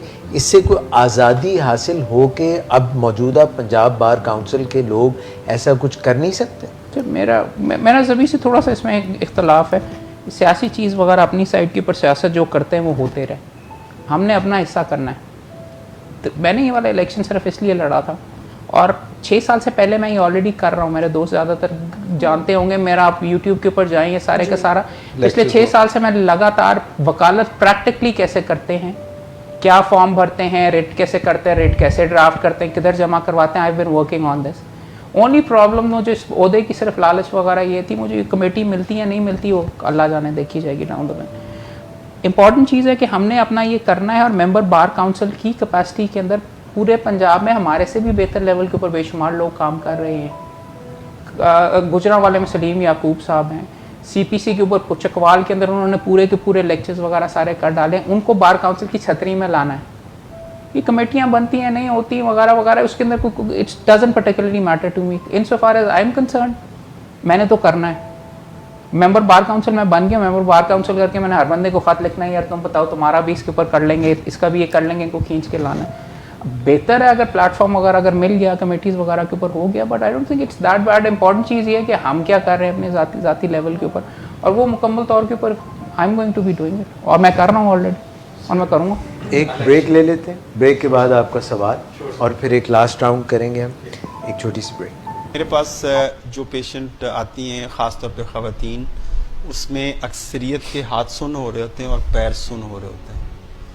हाथ सुन होना, पैर सुन होना, इनिशियली जब थोड़ा सा मैं जब ना तजर्बाकार था तो इसमें मैं उसको बड़ी फिज़िकली चीज़ों को उसको मैं देखता था कि वाकई ये क्या हो रहा है, न्यूरोपैथी हो रही है, क्या हो रहा है। लेकिन जब मैं इसको डिटेल में देखा और उसको यूं उसमें थोड़ा एक्सपीरियंस ज़्यादा होता गया तो ये पता लगा कि ये एंग्जाइटी की किस्म होती है। ओके, ठीक है। बहुत सारी ख़वातीन जो आपको, मैं तो आंखें बंद करके बता देता हूँ कि आपको एंग्जाइटी है, और हाथ पाँव सुन होने, हाथ पाँव जलने, और ये पट्टे खिंचे हुए हैं, गर्दन के पट्टे खिंचे, और सर में यहाँ सुन हो रहा है। ये एंग्जाइटी, स्ट्रेस, डिप्रेशन, और ये इसके पीछे जो एक ब्रॉड टर्म में के साइकोलॉजिकल रीजंस होती हैं, नफ्सियाती वजूहात होती हैं, क्योंकि पेशेंट उसको एक्सप्रेस नहीं कर रहा होता। तो ये तो आपको नहीं आके कहेगा डॉक्टर साहब मुझे बहुत टेंशन है, ये एंग्जाइटी है। तो फिजिकली फॉर्म के अंदर वो चीज़ें एक्सप्रेस होती हैं, जो फिजिकली फॉर्म में होती हैं। हर बंदे की सिम्टम्स मुख्तलिफ, लेकिन ये जो सिम्टम है बहुत कॉमन है, हाथ पाँव सुन होना, आंखें बंद करके कह देंगे एंग्जाइटी है। लेकिन जेन्युइनली जो डायबिटिक पेशेंट है, अगर उसका शुगर लेवल कंट्रोल नहीं है तो उसके अंदर न्यूरोपैथी बड़ी कॉमन चीज़ है। न्यूरोपैथी के मुख्तलिफ तरीके से प्रेजेंट कर सकती है। न्यूरोपैथी में सादा लफ्ज़ में बता दूं, यानी जो नर्व्स जो हमारी हैं वो शुगर ख़राब रहने से वो डैमेज होना शुरू हो जाती हैं, जिसकी मुख्तलिफ सुन होना और शदीद दर्द होना, और बाज़ औक़ात जिसको में एक और बड़ी इंटरेस्टिंग चीज़ है कि आप पाँव पे अगर कोई चादर भी रखे या हाथ भी लगाए तो उसको पेन होती है। इसको मेलोडेनिया कहते हैं, यानी नॉन पेनफुल स्टिमुलस से पेन का फील होना। यानी अगर किसी के जो कॉटन की चादर भी पाँव पे रख दी या किसी ने हाथ भी लगा दिया, पेन तो नहीं करता नॉर्मल, अगर ये पेन उसको फील हो रही है, तकलीफ हो रही है, तो ये अल्टर्ड सेंसेशन है, इसका मतलब वो न्यूरोपैथी का शिकार है।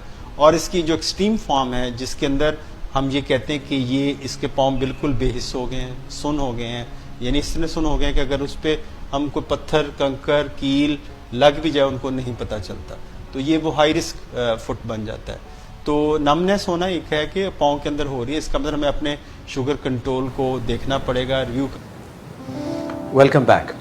ज़बीउल्लाह नागरा साहब हैं, अहमद कयूम साहब हैं, और आप लोग सवाल कर सकते हैं। मेरे जहन में तो ये आ रही थी बात कि MUNs जो है मॉडल यूनाइटेड नेशन पे लोग आपस में बात करते हैं, फिर उसके बाद को ड्राफ्टिंग और ये फिर उसमें जो pleading the case in front of the जज, ये सारी चीज़ें अगर यही हैं और उसकी बैकग्राउंड होनी चाहिए आपकी, जो जितने भी आपके इस वक्त कानून का सिस्टम है, तो इन सब चीज़ों को लेके जब आप कोहेरेंटली इसको लेके चलेंगे तब बात बनेगी।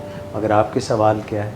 सर मेरे जो क्वेश्चन है वो रेगुलेटरी बॉडी से रिलेटेड है कि हम सबसे पहले तो तयन नहीं कर पा रहे कि proper regulatory body law colleges के हवाले से कौन सी, HEC रेगुलेट करेगा, पाकिस्तान बार काउंसिल रेगुलेट करेगा, या पंजाब बार काउंसिल रेगुलेट करेगा। और जब लॉयर्स बाहर आ जाते हैं, पढ़ के बाहर आ जाते हैं, उसके बाद सुप्रीम कोर्ट के फैसले में ही लिखा गया है कि आपने जो 6 महीने की आपकी इंटर्नशिप होगी या आपने जो लाइसेंस लेने से पहले जो 6 महीने का पीरियड गुजारना है, तो bar council, relevant bar council responsible हैं आपकी वोकेशनल ट्रेनिंग करवाने के लिए।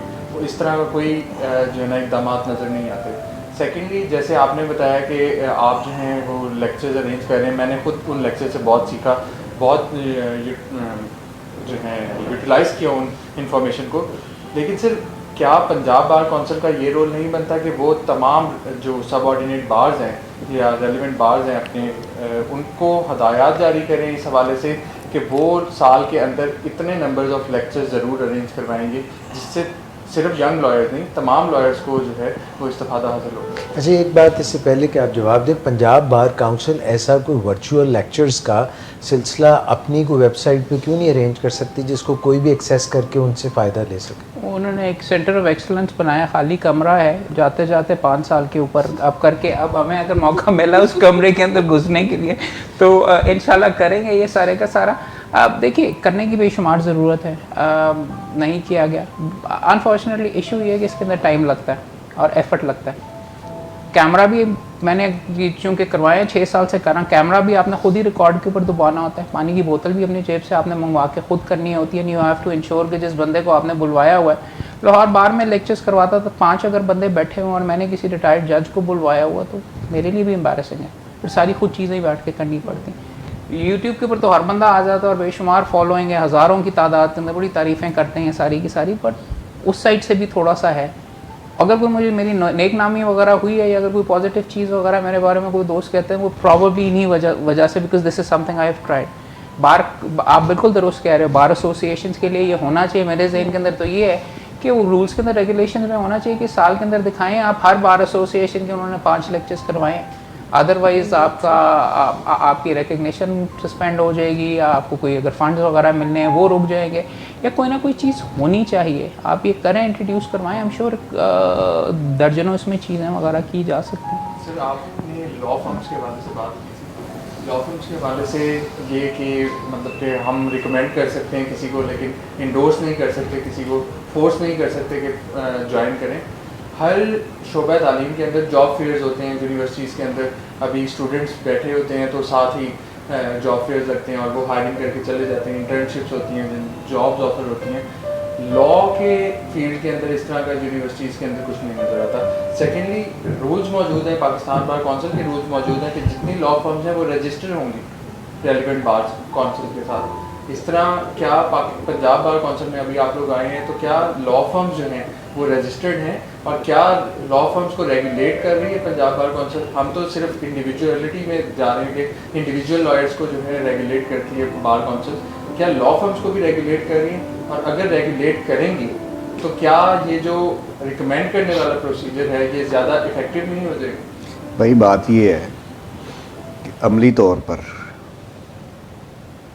मैं शायद अपनी एंड पे कुछ कोशिश कर रहा हूँ बेहतरी के लिए, गाइडेंस के लिए, एजुकेशन के लिए। अहमद भाई अपने एंड पे कुछ कर रहे हो, मुमकिन है हम दोनों से आप बेहतर तालीम भी दे रहे हो, तरबियत भी दे रहे हो, तो ये हमारी ज़ात की हद तक है।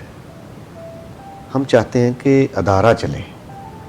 ये काम जो आप में के माइंड में है, मेरे में है, निदा के, सारे लोगों के है, ये अदारा लेके चले। अदारे को करना चाहिए ये सारा काम कि अदारा निकले, अदारा इस किस्म के रूल्स बनाए।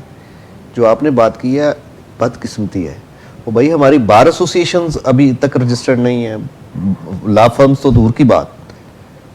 अभी बार एसोसिएशंस का जो स्टेटस है वो हमें लीगली देखना पड़ेगा कि यार ये तो सिर्फ रवायती चल रही हैं, रेकोजिशन से चल रही हैं, सिर्फ वो एक स्टैचूट है हमारा जिससे हम मेंबर बने हैं और ये सारा सिस्टम चल रहा है। पंजाब बार काउंसिल या इससे भी पीछे आप गुफ्तगू कर लें, बेसिक लॉयर्स हैं क्या, वकालत है क्या? एक बाहर बंदा बैठा है जिसके पास 200 कागज़ है और 200 मिनट की गुफ्तगू है। उन दोनों चीज़ों को हमने समअप करके बतौर जज आप बैठे तो आपको एक कागज़ और 1 मिनट की गुफ्तगू के तौर पर उसका सारा सालों का, महीनों का मुद्दा हमें बयान करना है अच्छे तरीके से, कंपोज और ऑनरेबल तरीके से। ये करने के लिए भी हमें कभी लैंग्वेज का सहारा लेना पड़ रहा है, कभी हमारी दूसरी प्रॉब्लम्स है। जहाँ तक आपका प्रॉब्लम है, जो आपने डिस्कस किया प्रॉब्लम कि रजिस्टर्ड नहीं है, मैं समझता हूँ सच्ची बात है, कन्फेशन कर रहा हूँ, अभी तक ना कॉलेजेस पंजाब बार की बालादस्ती को मानने के लिए तैयार हैं, ना हम, ना ये लॉ फर्म्स के ओनर्स, बल्कि पाकिस्तान में जो प्रैक्टिस कर रहे हैं 90% बार काउंसिल्स को, बार काउंसिल का वजूद, बार काउंसिल का अमल दखल मानने के लिए तैयार नहीं है। आप देखेंगे ये रेशो क्या है वोट डालने की, आप इसी से असेसमेंट लगा लें। अगर हम 5000 रजिस्टर्ड वोटर्स हैं लाहौर में, उसमें से 1000 डालने आ रहा है, 4000 का क्या मतलब है? वो इस सिस्टम को मान ही नहीं रहे, वो बार काउंसिल को मान ही नहीं रहे, वो अपने ही रेगुलेटरी बॉडी को मान नहीं रहे। तो भाई हम तो चाहते हैं कि बजाय दूसरे अदारों के सामने ये रजिस्टर्ड हों लॉ फर्म्स, वो होती रहें। पंजाब बार काउंसिल के सामने चैम्बर्स को भी रजिस्टर्ड होना चाहिए। पंजाब बार काउंसिल के रजिस्टर में ये रिफ्लेक्ट होने चाहिए कि कौन से चैम्बर्स प्रैक्टिस कर रहे हैं। फर्म्स रजिस्टर्ड होने चाहिए पंजाब बार काउंसिल के, और इसी तरह लॉ कॉलेजेस हैं वो भी under command and control bar councils होने चाहिए। बार काउंसिल्स ना उनको उस तरह पावर इस्तेमाल करें, लेकिन ये तो कह सकते हैं कि यार ये मेरे तालीम बेहतर करें, ये सिस्टम बेहतर करें, ये सिस्टम बेहतर करें, ये रिक्वायरमेंट आपकी फ्रेम की हुई है। HEC ने क्या करना है? HEC प्रैक्टिस करता है आके यहाँ पे। HEC ने जज बनना है। यूनिवर्सिटीज़ के VC ने क्या करना है? बना तो वो ला, तो फिर क्यों ना जो इनको हमने कोई चीज़ मंगवानी हो तो हम ऑर्डर करते हैं उनसे, भाई ये इस स्पेसिमन की चीज़, ये फलां हमें रिक्वायरमेंट है, ये हमें दे। तो क्यों हम बार काउंसिल्स क्यों नहीं लॉ कॉलेजेस को या यूनिवर्सिटीज़ को कह सकती कि हमें ये हमारी रिक्वायरमेंट है, ये दें? लिहाजा गुफ्तगू लंबी हो गई। दुरुस्त कहा आपने कि लॉ फर्म्स, चैम्बर्स और जो भी लोग वकालत कर रहे हैं उनको पंजाब बार काउंसिल में, पाकिस्तान बार काउंसिल में रजिस्टर्ड होना चाहिए। साद आपका सवाल फिर रह जाएगा। जी सर, मेरे इस तरह आपने शुरू में बात की कि जब एक फ़ॉरेन डिग्री का आपने बताया कि LLB एक्सटर्नल हो रहा है, LLB इंटरनल हो रहा है। LLB एक्सटर्नल वालों को इशू आ रहा है, वो बाहर आते हैं जैसे ग्रेजुएट होके तो उनको उर्दू पढ़नी नहीं आती, और जो LLB इंटरनल वाले अगर आ रहे हैं तो उनको थोड़ा सा इंग्लिश के अंदर, सबको नहीं, कुछ इशू उन्हें भी आ जाता है। ये तो हो गया। फिर आपने एक और बात भी की कि लॉ गैट के हवाले से कि लाइसेंस लोग निकलते आ रहे हैं, ग्रेजुएट्स आ रहे हैं, लेकिन बहुत ज़्यादा तादाद में आ रहे हैं, तो लॉ गैट एक होना चाहिए। जिस तरह मिस ने कहा कि जी वो तो बहुत आसान टेस्ट, इंटरनल वालों के लिए बहुत आसान है। एक्सटर्नल वाले जो पढ़ के ही नहीं आए उनको तो बिल्कुल नहीं आइडिया कि उन्हें 50 नंबर भी किस तरह लेने हैं। वो रट्टा मारेंगे और वो क्लियर कर लेंगे, आएगा उन्हें फिर भी नहीं, तो वो चेक तो वहाँ भी क्रिएट ना हुआ उनको लाइसेंस देने के लिए कि आया वो उसके स्टैंडर्ड पे फॉल करते हैं कि नहीं।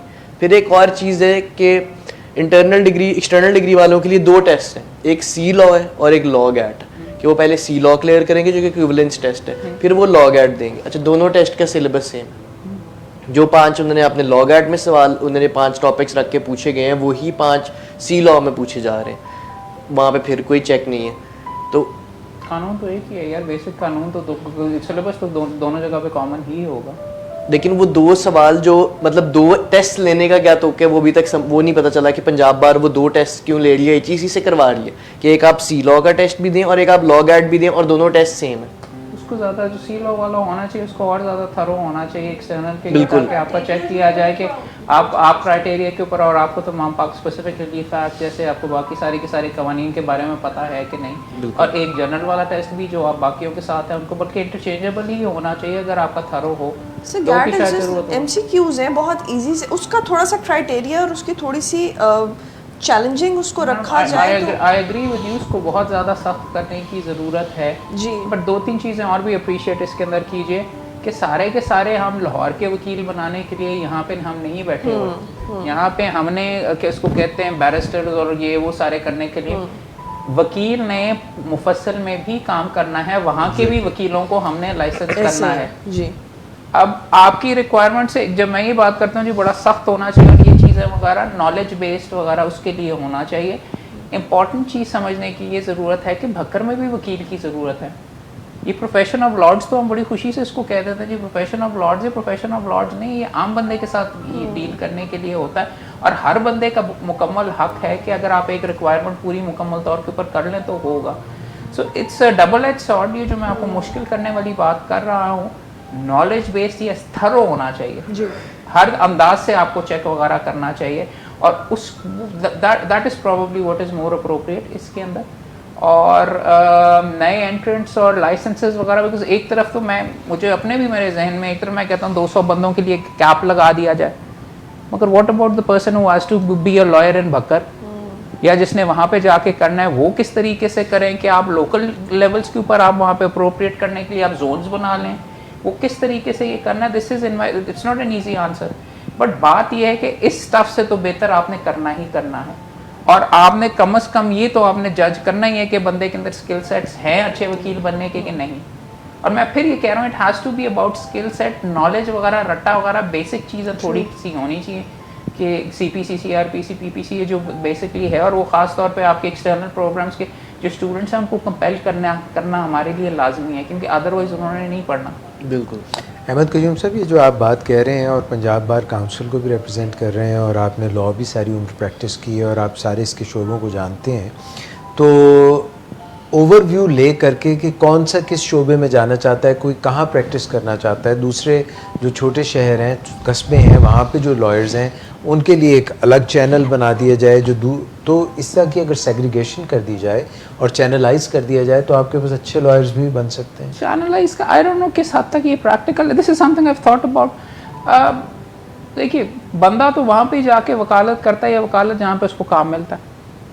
चंद दोस्त आते हैं लाहौर से, भक्कर से इधर लाहौर आ जाते हैं, थोड़ा बहुत काम सीख के फराद अली शाह का अपना अदील शीना, वो ही went back to Bhakkar. I was thinking कि यार यहाँ पे अच्छा खासा चैम्बर चल रहा था, मेंबर बार काउंसिल को उधर छोड़ के क्या वहाँ पे is doing very well. Key thing is आपको काम कहाँ पे मिलता है, कहाँ पे आपके कॉन्टैक्ट्स हैं, कहाँ पे आपके जानने वाले हैं। आप लाहौर में रह लें सारी उम्र, आप यहाँ पे काम कर लें, आपको कोई जानता ही नहीं, आप मुफस्सिल से आए हैं, ये भी क्वेश्चन होता है इसके अंदर कहाँ जाना है। तो आई डोंट नो किस हद तक ये प्रैक्टिकल वगैरह होगा। All I am saying is right now पहली प्रायोरिटी दाखला भी बेशक आप बाद में चेक वगैरह करते रहें, सबसे पहले आपने लोगों को मटेरियल्स अवेलेबल करने के अच्छे वकील कैसे बनते हैं। ये भी ज्यादती होगी कि मैं बड़ा टेस्ट सख्त कर दूं और लॉ कॉलेजेस उनको तैयारी ना करवा सकें। सर आई बिलीव अभी 40% मुकम्मल तौर पर वो कहते थे हाथ काटना एक उस जमाने में जब कहत का वक्त होता है वगैरह वो कम कर देते हैं। First you have to capacity आपको बिल्ड करनी पड़ेगी, कम से कम आप मटेरियल्स करें। मेरी फर्स्ट प्रायोरिटी है टू शो टू पीपल कि वकालत करते कैसे हैं, उसका मटेरियल्स अवेलेबल करें, कॉलेजेस के अंदर करें, फिर सेकंड स्टेज के ऊपर जाके then make it tougher. Incrementally आप करते जाएं, आप अलाउ करते जाएं। अभी जाके मुकम्मल तौर के ऊपर अगर मैं लॉर्ड्स या बर्गरी वकील मैंने सारे के सारे 200 अलाउ कर दिए, तो ये भी बहुत बड़ी ज़्यादती होगी, बिकॉज ये बहुत अवामी चीज़ है। वकालत का हुस्न और आर्ट ही और ये चीज़ ही ये है कि अवाम के साथ हमारा इंटरेक्शन होता है। और I am not here to actually, चंद मुझ दोस्त मुझे भी बर्गर कहेंगे, मैं अपनी क्लास के लिए यहाँ पे नहीं बैठा हुआ। I am very very aware of the fact कि दूसरों की भी मदद करने की, हर नौइयत के लोगों को यहाँ पे अलाउ करने की ज़रूरत है। इसीलिए मैं कह रहा हूँ, आई am not very clear, first priority होनी चाहिए कि उनकी ट्रेनिंग और उनकी सहूलत के लिए भी फैसिलिटीज़, जॉब प्लेसमेंट कैसे करते हैं उनको सिखाया जाए, फिर उसके बाद जाके थोड़ी सी सख्ती वगैरह करनी चाहिए। बहुत शुक्रिया आप सबका। लास्ट अगर इजाज़त दीजिए, क्योंकि अहमद साहब जो हैं वो एम्फोसिस कर रहे हैं प्रैक्टिकल एजुकेशन के ऊपर कि how to make a good lawyer जब आप एकेडमिक्स से आते हैं। लेकिन सर मेरा एक जो लास्ट क्वेश्चन है वो एकेडमिक्स से ही रिलेटेड है, वो है कि पोस्ट ग्रेजुएट डिग्री प्रेफरेंस दी जाती है कि बाहर के मुल्क में जाएँ, बैरून मुल्क से हम पोस्ट ग्रेजुएट डिग्री करते हैं। पाकिस्तान में इस तरह का कोई इदारा नहीं है जहाँ से क्रेडिबल पोस्ट ग्रेजुएट डिग्री हो, और अगर कोई है तो वहाँ पे जो हालात हैं, तालीम का जो मेयार है, स्पेशलाइजेशन उस तरह से नहीं है, और जो तालीम का मेयार है वो बहुत ही डाउन है, और कोई टाइम का तयन भी नहीं किया गया कि ये साल का कोर्स होगा, 2 साल का कोर्स होगा, और अगर 2 साल का कोर्स होगा तो 2 साल में मिलेगा भी सही। फिर सिटिंग जजेस जो हैं हाई कोर्ट के, वो इनकी जो एकेडमिक कमेटी होती है उसका हिस्सा बने होते हैं, जो कि टाइम नहीं देते मीटिंग्स के लिए। एक तो सर मेरा ये है कि पंजाब बार काउंसिल का पोस्ट ग्रेजुएट डिग्रीज़ के हवाले से क्या रोल है।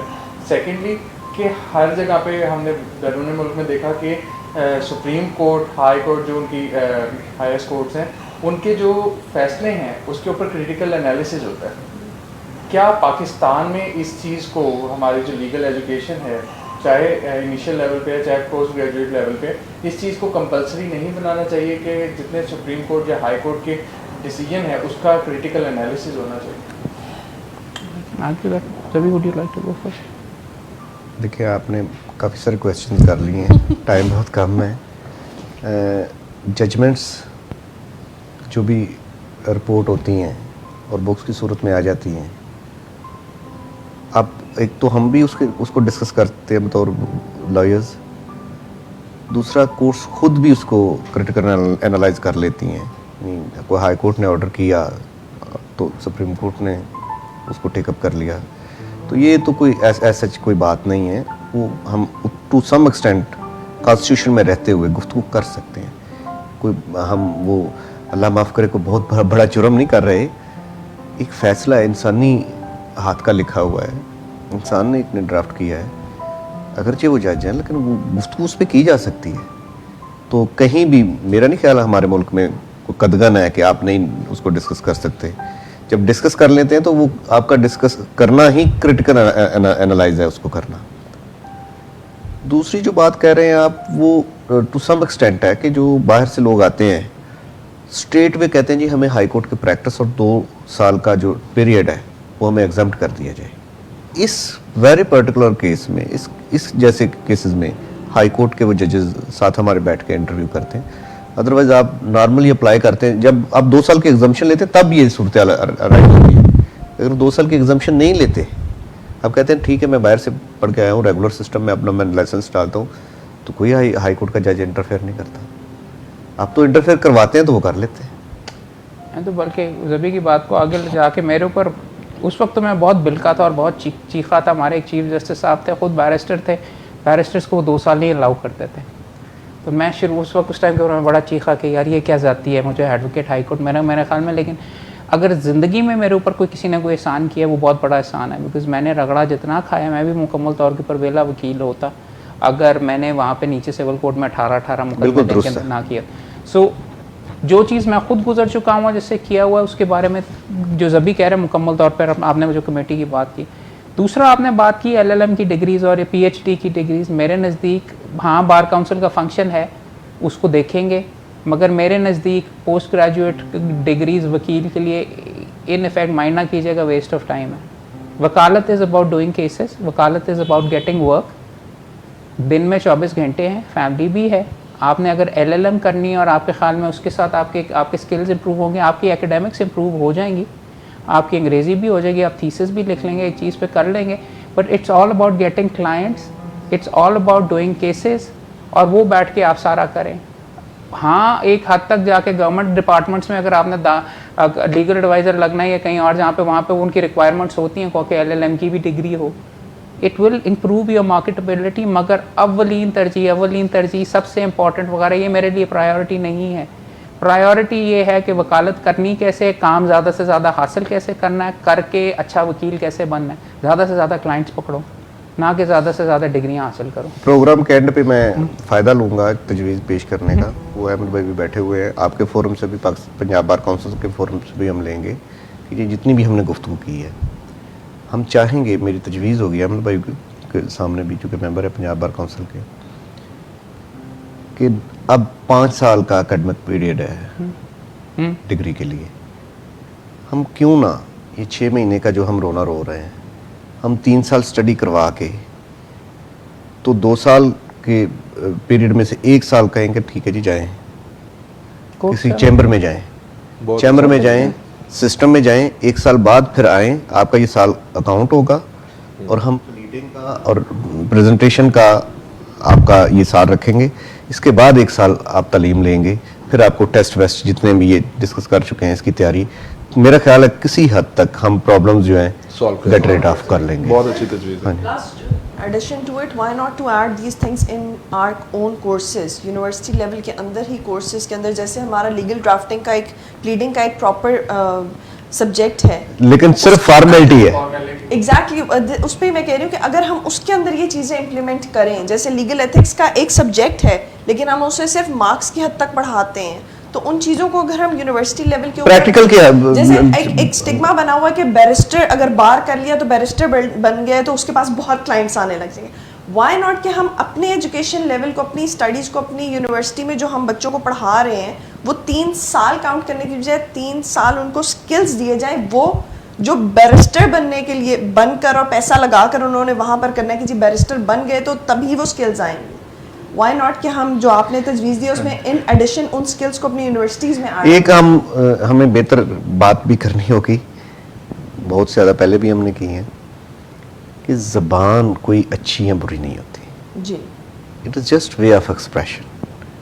कानून तो वही है, पंजाबी में कह दें, उर्दू में कह दें, इंग्लिश में कह दें, किसी और ज़बान में कह दें, मेडिकल की ज़बान, मेडिकल का वो चीज़ें। प्रॉब्लम ये है कि हमने उसको पीछे से सही सुन के समझ के आगे किस तरह प्रेजेंट करना है। तो मैं चूँकि प्रोग्राम का आखिर था, फ़ायदा लेते हुए ये तजवीज़ अहमद भाई को भी सामने रखी है, आपके चैनल ने भी इसको कैच किया है, इसलिए गुफ्तगू की है ताकि ये आम हो, लोग फिर इस पे देखें, सोचें। मुमकिन है मैंने गलत तजवीज़ की हो, लेकिन बात करने से बात आगे बढ़ेगी। ज़बीउल्लाह नागरा साहब, आपकी आमद का बहुत शुक्रिया। अहमद कयूम साहब, thank you very much for coming, और हमारे जो जस्टिस के मुअज़्ज़ज़ मेहमानान हैं उनका बहुत शुक्रिया। मैं आपको साकिब बलोच साहब कहना चाहूँगा कि आप जॉय जस्टिस के कोऑर्डिनेटर हैं, पब्लिक रिलेशनिंग करते हैं, सब हमारे वकला जो हैं पंजाब बार काउंसिल के जो इलेक्शंस हो रहे थे उसमें उनके साथ आप राब्ते में थे। मैं चाहूँगा कि आपने डिस्कशन भी सुनी, आइंदा आगे जॉय जस्टिस के फोरम से आप इसी तरह हमारे जो मुअज़्ज़ज़ वकला हैं उनको बुलाते रहें, और किस तरह से जॉय जस्टिस एक मौसर रोल प्ले कर सकता है, बिकॉज़ हमारे पास जो हैं इसी फ्रेटर्निटी के, इसी ब्रदरहुड के वकला मौजूद हैं। तो कैसे आप समझते हैं कि आप बेहतर जॉय जस्टिस इसमें एक मौसर रोल प्ले कर सकते हैं? मैं 2 जुमलों में बताऊंगा। एक तो टोटल प्रोग्राम मैंने सुना है आज का, बहुत कुछ सीखने को मिला, बल्कि मैं सोच रहा था कि आज मैं अपना एक जो कॉलम है इस पे प्रोग्राम पे लिखूंगा उसमें। जी दूसरा ये कि अभी नागरा साहब बात कर रहे थे या मोहम्मद अहमद कयूम साहब बात कर रहे थे, मैंने उसका जो रिज़ल्ट निकाला है ना पूरी गुफ्तगू का, वो ये है कि आप जिस तरह डिग्री देते हैं, आपने जो कुछ सिखा दिया है लॉयर्स को, यंग लॉयर्स को, वो जो आपने उनको एजुकेशन दिए उसके साथ उतना ही रोल होना चाहिए कि इस एजुकेशन को आपने आगे इस्तेमाल कैसे करना है, ये आपने कैसे लोगों को जज के सामने आर्गूमेंट करने, इसी तालीम के होते हुए। जब आप किसी को बोलना नहीं सिखाएंगे, उसके अंदर समंदर होगा अल्फाज का, एजुकेशन का, मगर उसके पास ज़बान नहीं होगी जी, तो वो किसी काम की नहीं जी। तो ये बेसिकली ये फील्ड ही ज़बान की है जी। तो ये ज़बान भी और कानून की समझ भी। कानून की समझ भी, तो जितनी समझ होगी उतनी ही ज़बान को बोलना आना चाहिए, और ये इनसे मैंने सीखा है, और ये इंशाल्लाह। और दूसरी जॉय ऑफ जस्टिस की जैसे आप बात कर रहे हैं, जॉय ऑफ जस्टिस एक ऐसा, जैसे कि हम पहले भी कहते रहते हैं कि एक ब्रिज है क्लाइंट और वकला के दरमियान, कि कहीं ना कहीं एक भरोसे की जहाँ पे कमी होगी वो भरोसा हम देंगे, जहाँ पे एतमाद की कमी होगी, जहाँ पे प्रोफेशनलिज्म की कमी होगी, उसके लिए हम आगे आए। और उसकी पहली मिसाल ये कि हमारे प्रोग्राम में बहुत बड़े और प्रोफेशनल लोग आके बैठे। आइंदा भी इंशाल्लाह तो आइंदा इंशाल्लाह ये सिलसिला चलता रहेगा, और अगर ये प्रोफेशनल लोग हमारे साथ होंगे तो ये हम लॉ की एजुकेशन को या लॉ के प्रोफेशन को ज़्यादा से ज़्यादा मतलब लोगों तक, और इस काले कोट के वकार को ज़्यादा से ज़्यादा कोशिश करेंगे कि मज़ीद बुलंद किया जाए। बहुत शुक्रिया, आप सबका बहुत शुक्रिया। Thank you for your time, thank you for your input. It really counts. बहुत हमें फ़ायदा हो रहा है। आई एम अ लेमैन, तो इसका फ़ायदा हो रहा है। हमारे जो सुनने वाले हैं, मेरा ख्याल है देखने वाले, उनको भी फ़ायदा हो रहा होगा। तो हम इसको कंटिन्यू करेंगे। ऑन दिस नोट इजाज़त चाहेंगे, इंशाल्लाह फिर मुलाकात होगी। अपना ख्याल रखिएगा। अल्लाह हाफ़िज़।